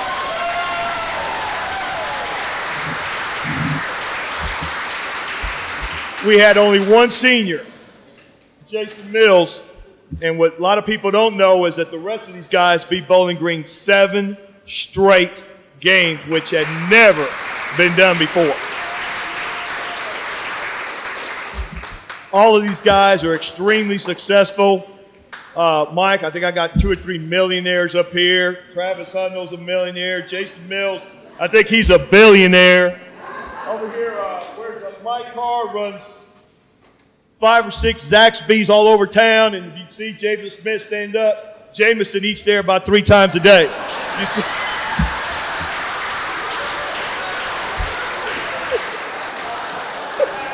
You know, it's terrible when the head coach looks a lot better than his players and he's 40 years older. I don't understand it. But, you know, I could talk forever, but I am so close to these guys, and I give a lot of lessons to their kids. They're all just about all happily married, got great jobs, and they're unbelievable, folks. I mean, we beat Bowling Green the first game of the season. We beat them the second time. We beat them the third time, and then I had to beat them again the 4th time in the region, which, to be honest with you, they were loaded, okay? Really, really talented. And I'll never forget when we were going to play them, it was graduation, coach, when we were going to play them in the regional finals before going to state. I got in the parking lot, and Jameson was in the parking lot. And, of course, I don't know who I'm going to pitch. I'm like, how in the world do we beat these guys 4 times in a row? That's impossible. And I said, James, how you feel, buddy? He said, Coach, don't even worry about it. He said, they're terrified of you, and they're scared of us. They don't have a prayer. And I said, okay. And then I didn't have a pitcher, so I walked into the cafeteria, didn't know who I was going to throw, and there's Rook, who's not here, Ben Riley, a freshman. And I walked up to him and said, Coach, who's pitching? He said, I ain't got a clue, boy. And he said, give me the ball, and I will shove it blank, blank, blank, blank. And I said, you're pitching. And he beat him 2-0. I had Jameson up in the 6th inning. We were winning 1-0. He hit 550-something for us, and I called timeout. We had somebody at third base, and I said, James, I said, we got a bunt, bud. He said, Coach, no problem. He laid down a beautiful bunt. We made it 2-0. Matt Logic about swallowed his hat over there in the dugout. Could not believe I just bunted my leading hitter. But these guys were just, you know, I love them to death. They were unbelievable players, and I can't be prouder of them.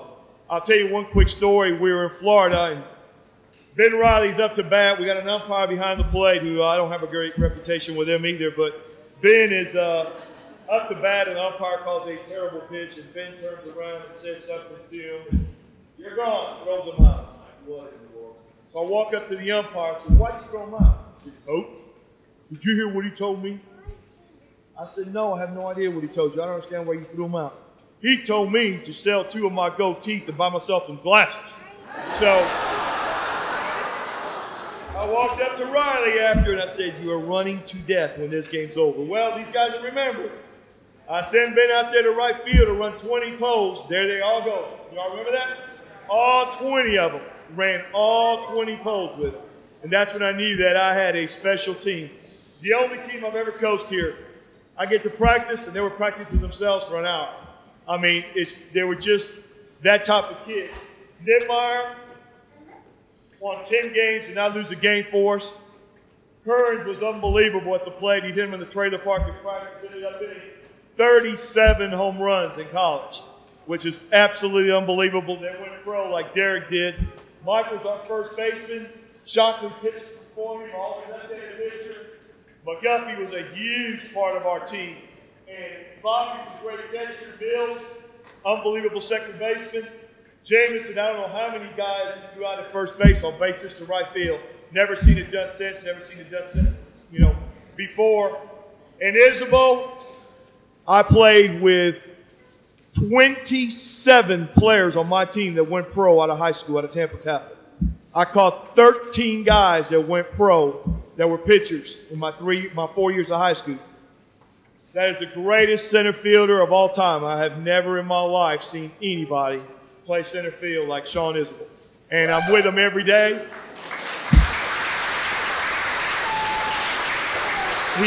He's at the Diamond with us, and he works for my son Derek, and we're neck and neck together all the time. The rest of these guys, one of the reasons we were so good, Travis Dunn, Brian Davis, they made our team better. They practiced hard, they pushed everybody, and the most important thing is a lot of coaches have guys in the dugout that are always sulking and upset because they're not playing and, just sitting there. These guys were always up, cheering the team on, and right there ready to go in the game, and it meant a lot to our players.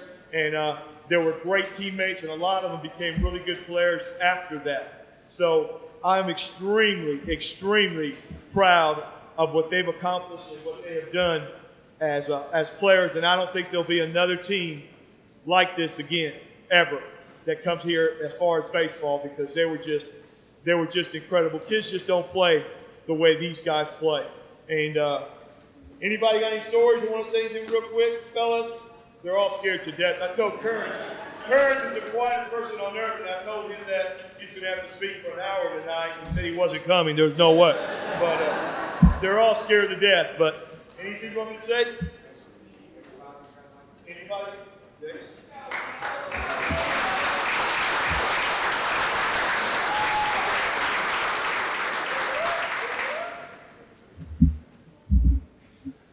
I just want to say thank you for all of us for inducting us. It is a huge honor to be inducted in the Hall of Fame. Be inducted with athletes such as Rick Alfonso, Walter York, David Beckner, Ben Matlock. Those are great athletes, and to bring us into y'all's club, we are truly honored as a team. I will always remember these memories that we've made together as a team. First of all, like Coach mentioned, beating Bowling Green High 4 times in one season. I'd rather lose everybody else and beat Bowling Green. That's why we play, is to beat them.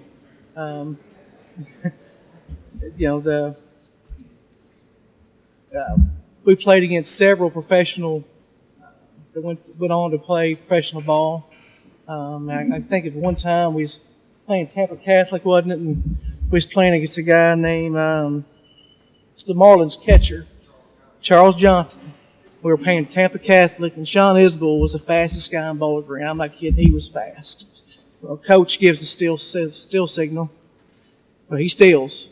The second baseman is waiting for him, 4 feet to go, with the ball in his hand. Of course, we pat Sean on the back as we're laughing at him. He comes back in the dugout, and it's still a joke 25 years later to this day. I believe that McGuff, was the year after I left, had a 550-foot home run hit off of him down in Florida. But what was his name? Yeah.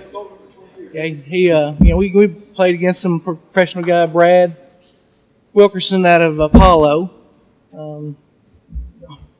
So, Franny was talking about the fold. This is horrendous. Horrendous.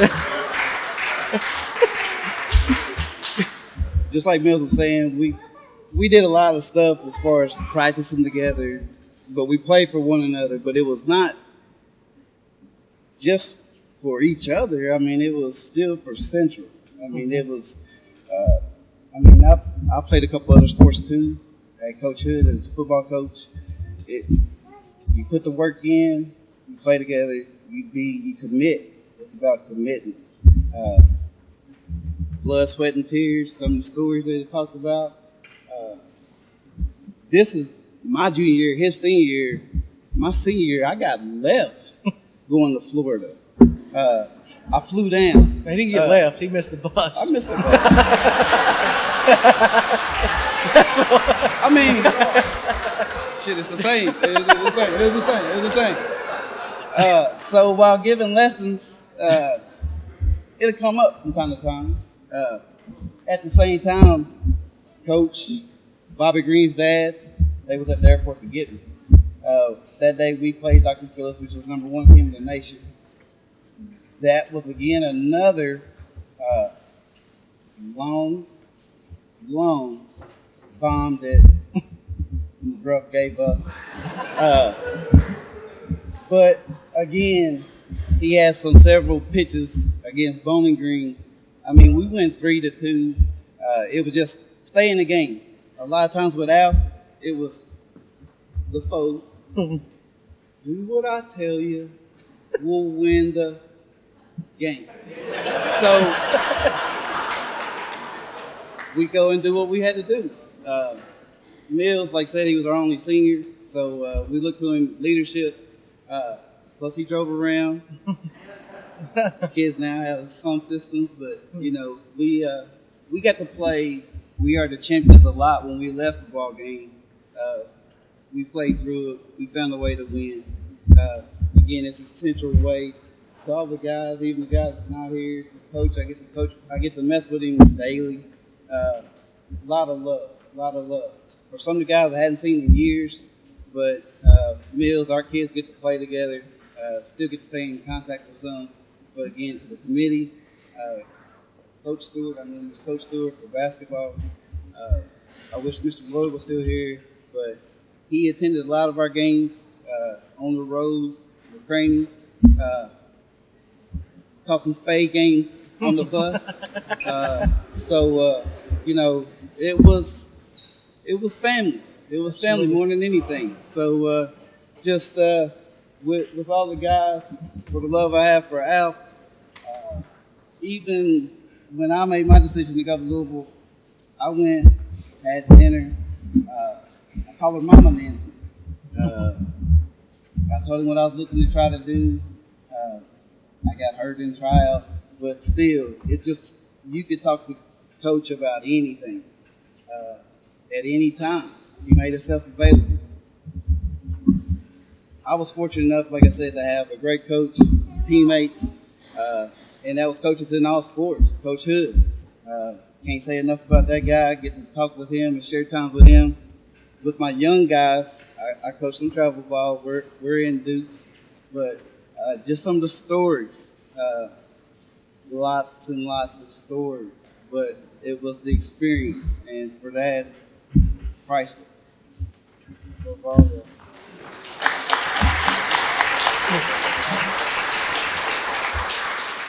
One thing about Coach is, yeah, like you said before, we weren't the greatest team ever. We had some good ball players, but without put us another coach, we would not go on state. Absolutely. One thing he always said to us: you get on base, and I'll score you. All we had to do was get on base, and then we were playing small ball. We were moving people around. Like I said before, we as a team are truly honored to be inducted. But I think the great honor here is inducting Coach Alfonso. He well deserves, and very proud of him. We believed what he was selling. He was selling as a coach, but we believed him because he knew what he was doing. He knew baseball. Like you said, he can't change the oil for nothing or whatnot. He knows baseball. I have learned a lot from Coach Alfonso. Me and Sean coached together. Our girls play softball for South Warren High School. And I have been, I've been complimented many times by saying that I coach like Coach Alfonso. That is a huge compliment that I hold dear in my heart. I consider him a great coach, and I'm truly honored to call him a great friend.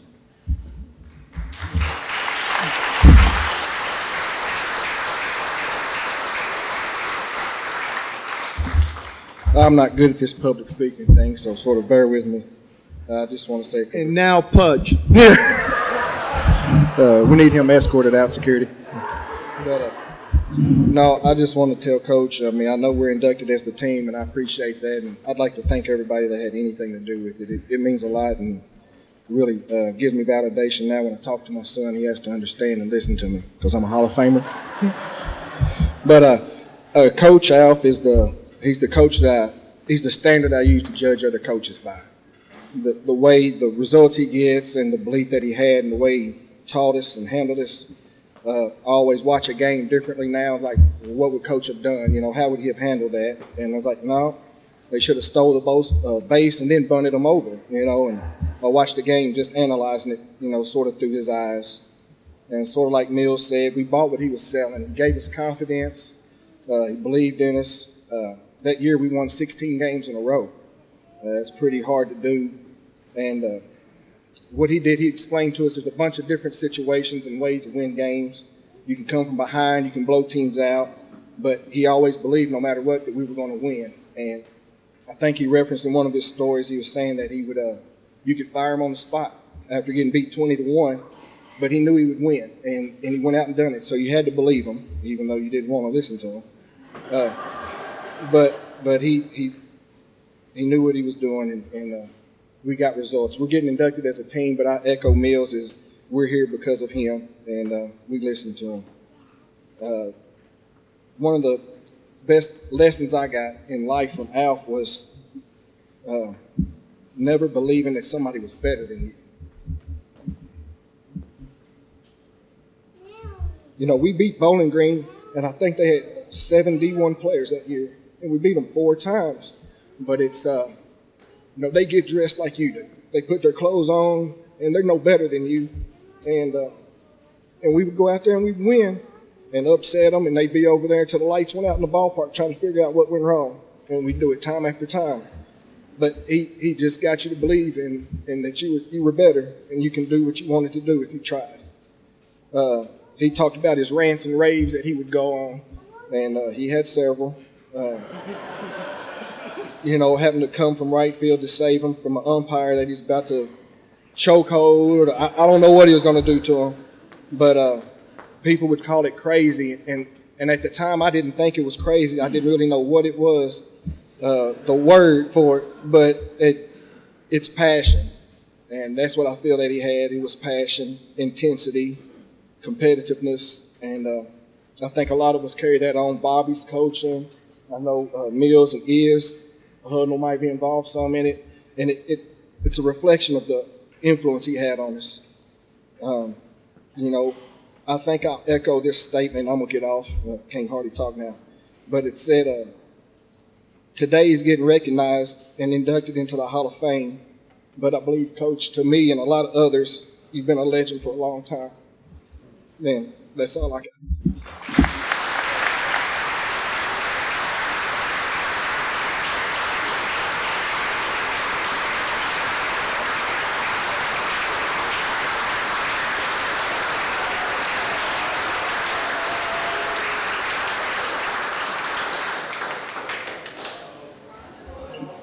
Ain't this something? Holy shit!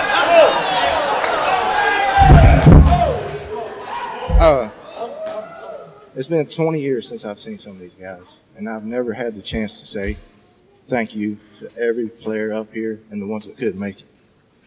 I went to college and I played a little pro ball, and I can honestly say from the bottom of my heart, it's not without him, there's no way I could have done any of that. And I mean that from the bottom of my heart. And not only him, them guys sitting behind him. They gave me the confidence. So when I moved on, I thought about my days at Central, and I mean every bit of it. Thank you.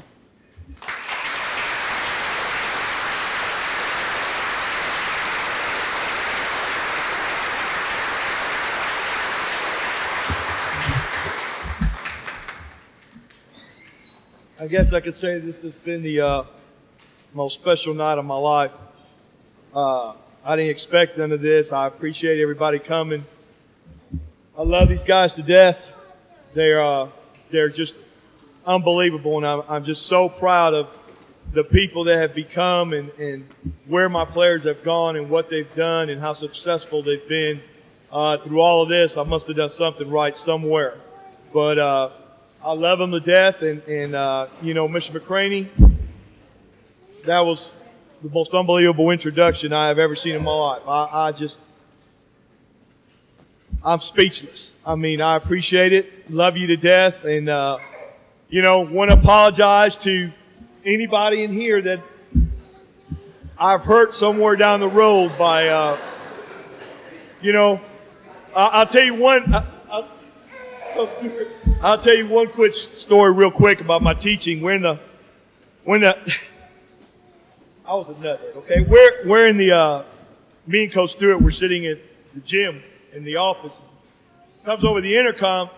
We're doing exams now. This is exams. Most important day of the year. Please report to fourth period. I look at Coach Stewart. I said, fourth period? I said, oh, we're in third. I said, no, we're in fourth. I said, what do you mean we're in fourth? I said, we're in third. It's only 10 o'clock in the morning. He said, man, we're going on that reverse schedule. 2 hours. My class was by themselves during exams. No teacher. No teacher. I walk in, they're watching a movie. I said, have any of you been to the office? No. None of you have been to the office? No. You all got an A on the exam. Don't tell anybody. True story. That's a true story. I'll tell you one more. I'm coaching with Coach Gildy. We've lost about 3,000 games in a row. Coach Gildy's the head coach, and we're fixing to play somebody, I won't mention who it was, but they're absolutely horrible. We're going to play them the next night, and I walk into Coach Wood's, my room, but Coach Wood was in there for health, and he said, man, Gildy is hot. I said, hot what? He said, he just came in here and said, where in the world is that crazy Cuban? I said, what? What does he want? He said, man, you left the sprinklers on all night, the field's underwater, you forgot to shut them off. So for the next 4 days, we didn't get to play a game. We didn't get to play that one or the next 3 because I forgot to turn the sprinklers on the field the night before. So if he was here, he'd tell that story, but I'll never forget that. I left them on the entire night. We went out there and the whole field's completely underwater. This golf, we're going to play Butler County. Thank you, folks. It's been a great night. I appreciate it. I don't know if these guys want to say something else, but here they are. A couple of the stories. I'll be quick on these. It started meeting Rick from football. As you heard, he was a health teacher, so first semester, all the football players, they had health. Second semester, we was getting that spring workout on. But during health, we're in there, and, he's talking. He's like, got a bunch of athletic guys here. How many of you play baseball? So there was a few of us, raise our hand. He was like, if you're fortunate enough to make the team, and if I feel like, you're worthy enough, I'll show you my scrapbook. So, James and I was in this class together, so, jokes is nothing new, but we was like, you cut some clippings out of some other players, what you the coach. And so moving forward, making the team, getting the trust, getting to see the scrapbook and seeing some of the things, like I said, it was what we bought into, but the guy was a player, being 14 years old, starting American Legion ball. And against the guys that he played, it said a lot. And, coming down to an injury, and I talk to him about it a lot now because even I feel there's some things that I got from him that I use with the kids, my own kids, but the team that I coach. But just the fact that had he not got injured, this wouldn't happen. So it's a bittersweet. Now, on a positive note, well, now we can laugh about it. We're playing Russellville at home, and this is one of the few times that our dugout got a little carried away. So the folk run. This is all you hear. We're on defense, and you just hear run until I tell you to stop. So they went and they started running. So I'm in center field, and there's some conversation as they pass back and forth. The game, this is not a practice, this is a game. So my Iverson piece, this is not practice, but a game. We are trying to pace ourselves, and I'm like, guys, this game may get away, so mall walk, just as long as he sees your head bobbing, you're good. And, he's still yelling out there, run until I tell you to stop. You better not slow down. So we end up having to pull a couple guys from there. We lost 2-1. Now, there wasn't many losses that year. I worked with a team coached by a guy who played on that team who wanted to brag about that win. So we talked about it. We faced them later in the region. Smoke was on the mound, doing just that, blowing smoke. And they had one kid, there was their first baseman, big kid. I don't remember his name, but he got a hit. Now, most would, say a hit, but they were pumped because they got a hit. However, it was a short hop to right field where my man J-Rock threw the kid out at first. So they did not get that hit. They did not get that win. But while we were playing down there, we had some mental errors, as Coach would say, mental tough, stay in the game, be in the game. He consulted with, again, I alluded with Coach Hood, my football coach. Don't bring a glove to practice. Just bring some tennis shoes and meet me at the track. So we're like, okay. Well, we get there. We start running. Familiar for the football players, we do a 2-mile warm-up, half mile. We do the Indian run, last guy sprints to the front. We're running 60s. We're running progressors. I felt like I was back in spring football condition. And it got to a point where he was like, if anybody wants to quit, you can walk off. We ran some more. Nobody quit. So then he gave an out. He said, if anybody thinks they can make a lap inside a minute, you're done. So Mills started out. So I told him I did have some experience on that track. Thanks, Coach Hood. I told him once he gets to the dragon, to the scoreboard, that just stretch your stride out, the last 200, try to dig it in there.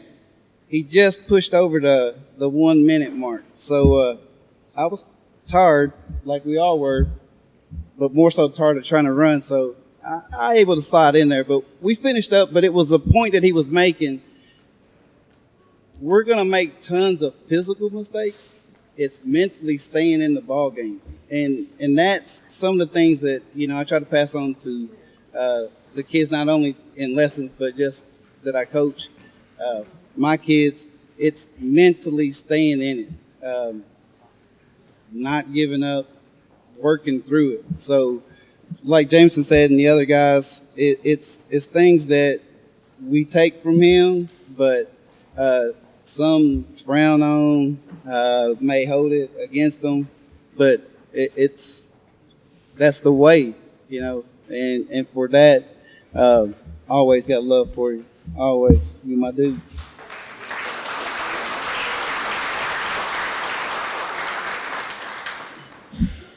Just real fast, like Coach said, and some of the other guys have echoed. We weren't the greatest individual ball players in the world, but we all understood our role. And so, in '93, it was just a magical season, and just want to thank all these guys for one of the greatest years of my life. I know. Could all the parents of the team, of some of us guys, stand up, please? Because without a doubt, I mean.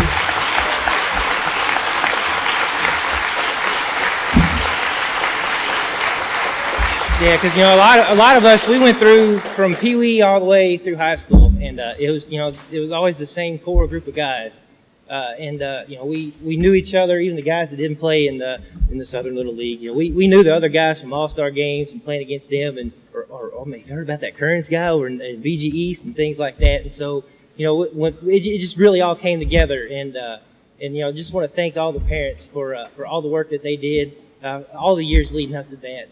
Thanks a lot.